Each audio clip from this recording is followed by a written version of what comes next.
Forum. Pietro Bugnon, Tania Zaspina. Retour dans le vrai monde, 18h52, c'est le Forum des idées. Chaque soir cet été, on retrouve certains de nos invités pour mesurer le chemin parcouru depuis leur premier passage dans l'émission. Et ce soir, on est avec vous, Meryl Moser, bonsoir. Bonsoir. Vous dirigez les cinémas Ciné-Rive sur la Riviera vaudoise.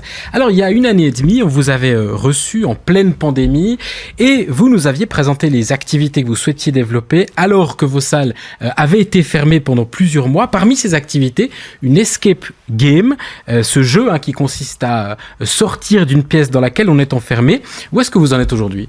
Elle a été réalisée, on en a 2, une sur la thématique d'Harry Potter et une sur la thématique de Shining. Et pour tout vous dire, elle marche très bien. On est très très content du résultat. Et pour la peine, on va en faire 2 de plus. Ah, carrément. Carrément. Harry Potter, Shining, ça veut dire que vous gardez quand même un lien avec le cinéma qui est votre métier de base. Bien sûr, évidemment. Et c'est ça qui attire le public. Et on peut jouer dessus aussi avec le cinéma. Et la restauration, en fait, l'idée, c'est vraiment de pouvoir jouer sur tous les métiers qu'on a dans la rue. Parce qu'il y a 4 salles de cinéma dans la rue adjacente, l'escape game, un restaurant et bientôt un futur projet. On y viendra dans quelques instants à ce futur projet. Pour rester sur ces escape games, c'est quand même des jeux qu'il faut renouveler assez souvent parce que quand on l'a fait une fois, on connaît les trucs et astuces pour s'en sortir. Donc, il y a un renouvellement assez conséquent. Alors oui, normalement, c'est tous les 4-5 ans, on dit. Là, on a une chance, c'est que celle d'Harry Potter, étonnamment, plusieurs personnes sont ressorties en disant on a envie de la refaire, on reviendra dans 1 an. Comme ça, on aura oublié suffisamment de l'escape pour pouvoir la refaire en entier, sachant qu'il y a 12 médailles à trouver en plus et que personne ne les trouve. Ah. Donc, il y a une double attraction.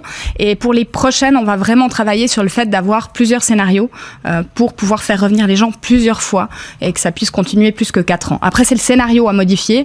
Donc, c'est pas forcément les décors ce qui coûte quand même un certain montant. Donc, si c'est le scénario, on peut le renouveler plus facilement. Et puis alors, cet autre projet, peut-être un peu plus proche de votre activité de base, qui est celle de projeter des films, c'est un ciné-restaurant, c'est-à-dire ? En partie. Mais alors, je peux pas trop en parler non plus. Il faudra que je revienne dans 1 année pour vous en parler. On espère ouvrir cet hiver. L'idée est un ciné-resto, cinéma-restaurant. Donc, regarder un film en même temps qu'on mange. On peut très bien manger ce qu'on voit sur l'écran. Genre, si on voit un film asiatique, on pourrait manger asiatique. Mais c'est aussi surtout sur... c'est pas la base du concept. Le concept, c'est quand même un lieu pour les arts vivants, un bar à vin. Et il y a pas mal d'autres choses dont je peux pas parler qui vont arriver, mais voilà, il faut quand même que je garde un petit peu la surprise. On le comprend, ce concept de ciné-restaurant, c'est pas très fréquent, on est d'accord ? Alors ça existe, mais c'est plutôt l'inverse qui se fait, c'est-à-dire qu'on amène facilement le restaurant dans la salle de cinéma existante, et ça existe à certains endroits en Suisse allemande principalement, mais en Suisse romande pas, d'après ce que j'ai vu, mais surtout pas dans ce sens-là, en fait. Là, c'est vraiment un bar à vin qu'on veut transformer, mais qu'on veut garder en bar à vin et améliorer en mettant vraiment un vrai écran de cinéma, du vrai son, des fauteuils différents, plus liés à du cabaret ou aux arts vivants. Mais c'est quelque chose d'attractif, de différent, et je pense que ça peut amener un petit plus justement à l'exploitation des salles de Vevey. Qu'est-ce que vous dites aux puristes ? Qui aurait peut-être pas l'impression de s'y retrouver. Mais ils vont au cinéma. J'ai aucun problème avec ça. Moi, j'aime bien les deux. J'adorerais voir mon film en mangeant quelque chose, en étant servi, en voyant un vrai film sur un vrai grand écran. Ouais. Voilà, c'est un petit plus. C'est quelque chose de différent, une expérience. L'élément déclencheur de tous ces développements, ça a été le Covid quand même. Oui et non. Alors, ce projet-là dont on parle, ça m'est venu comme ça parce qu'en fait, c'est le rêve de mon père depuis toujours. Et puis, faut rappeler que c'est une affaire de famille. C'est une affaire de famille. Avant, c'était mon grand-père, ensuite mon papa. Et mon papa, depuis toujours, il a voulu faire un resto-ciné ou un ciné-resto, à savoir dans quel sens. Et c'est vrai que quand j'ai vu ce lieu, je me suis dit, pourquoi pas ? C'est peut-être le moment. Puis tout s'est fait comme si ça devait être. Donc, je me suis dit que ça sera. Voilà. Financièrement, est-ce que c'est pas un peu risqué lorsqu'on s'éloigne comme ça de son activité de base? Alors oui, mais je ne suis pas toute seule et ce n'est pas que Ciné-Rive dans l'histoire, il y a aussi moi et plusieurs actionnaires, donc c'est plus complexe que cela. Il faut aimer le risque quand même. Il faut aimer le risque. Parce que projeter des films, on achète des c'est quand films, même risqué de projeter des films. C'est plus risqué maintenant, je dirais, de projeter des films que de faire une escape.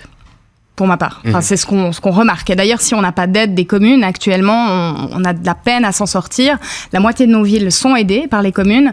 On est en train de travailler avec Montreux aussi sur un projet en espérant que ça fonctionne. Et puis, la prochaine étape, c'est Vevey aussi, où on est soutenu et où on a une démarche pour faire une étude de marché pour voir le futur de la ville de Vevey dans le cinéma. Vous nous disiez, il y a une année et demie, que les soutiens des pouvoirs publics n'étaient pas toujours là, que lorsqu'on avait des idées, des projets, ça a bien changé en une année.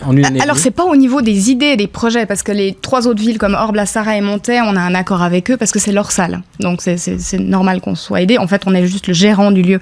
Par contre, dans les lieux où on est soit propriétaire, soit locataire d'un gérant immobilier, c'est plus compliqué d'amener la commune effectivement à nous aider. Mais je ne parle pas que de Ciné-Rive, je parle de toutes les salles de cinéma, peut-être en dehors des très grands. Toutes les associations sont pour la plupart aidées, et les petits cinémas comme nous ne survivront pas dans des petites villes et des villes moyennes si on n'est pas aidé par les communes. Et ça, c'est vraiment au niveau suisse. Ça commence à sortir. On a fait une séance à Montreux justement pour expliquer cela au pouvoir public et au public tout simplement. Et ça s'est entendu, et même dans le monde du cinéma maintenant, on en parle vraiment, comme quoi c'est quelque chose d'indispensable. Vous fourmillez d'idées et vous nous l'avez encore prouvé ce soir, Meryl Moser.